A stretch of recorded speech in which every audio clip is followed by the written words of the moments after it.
Hi friends, இன்றைக்கி ஹரி கொங்கு சமையலில் ஒரு கேரட் சட்னி எப்படி செய்கிறதுங்கிறது பார்த்துக்கலாமா. இது பார்த்திங்கன்னா நல்லா டேஸ்டியாக இருக்கும், குழந்தைகளுக்கு ரொம்ப ஹெல்த்தியான ஒரு சட்னி. அதுக்கு என்னென்ன தேவையான ரெசிபிங்கிறது இப்போ பார்ப்போம். இப்போ பார்த்திங்கன்னா கேரட், சின்ன வெங்காயம், தக்காளி, உளுந்தப்பருப்பு, கடலைப்பருப்பு, பூண்டு, வரமிளகாய், இதுதான் அதுக்கு தேவையான பொருள். இது என்னென்ன அளவில் நம்ம சேர்த்துறாங்கிறது இப்போ பார்த்துக்குவோம். பார்த்திங்கன்னா 2 டீஸ்பூன் உளுந்து, 2 டீஸ்பூன் கடலைப்பருப்பு, 3 வரமிளகா, ஒரு 10 பல் பூண்டு, இது நம்ம சேர்த்த போகிறோம் தாளிப்புக்கு. அடுத்தது பார்த்திங்கன்னா 2 தக்காளி ஆட் பண்ணுறோமா.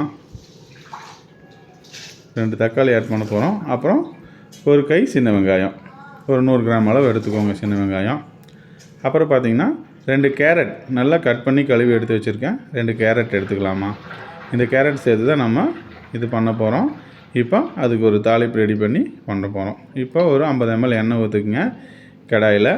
எண்ணெய் காஞ்சதுக்கப்புறம் வெள்ளைப்பூண்டு சேர்த்துக்குங்கம்மா. வெள்ளைப்பூண்டு சேர்த்து நம்ம உளுந்தப்பருப்பும் கடலைப்பருப்பையும் அதை கூட சேர்த்து வணக்கிக்கலாம். நல்லா வணக்குங்க.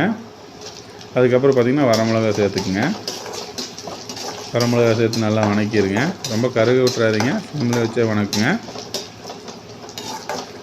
நல்லா வணக்கிக்குமா. வணக்கினதுக்கப்புறம் பார்த்திங்கன்னா இதையே தனியாக எடுத்து வச்சுக்கலாம். இந்த இதுக்கு தனியாக வச்சுக்குவோம். நான் அடுத்து வணக்கிறது தனியாக வணக்குவோம். அடுத்து பார்த்திங்கன்னா சின்ன வெங்காயம் வணக்க போகிறேன். சின்ன வெங்காயத்தை அது கூட சேர்த்து நல்லா சின்ன வெங்காயத்தை சேர்த்து வணக்கினதுக்கப்புறம் பார்த்திங்கன்னா தக்காளி ஆட் பண்ணிக்கலாம். தக்காளி ஆட் பண்ணி நல்லா வணக்கிடுங்கம்மா. இப்போ தக்காளி நல்லா வேகணும். நல்லா வெந்ததுக்கப்புறம் பார்த்திங்கன்னா நம்ம கேரட் சேர்த்துக்க போகிறோம்.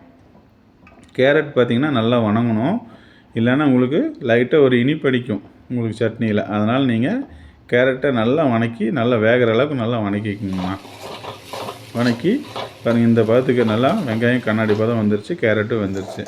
இதையே இப்போ நம்ம தனியாக ஒரு பிளேட்டுக்கு மாற்ற வச்சு இதை ஆற வச்சு நம்ம மிக்சியில் போட்டு அரைக்கிறோம். அதுதான் நம்ம அடுத்த ஸ்டெப்பு. அதுக்கு தேவையான உப்பு நம்ம அரைக்க போகும்போது எடுத்துக்குவோம்.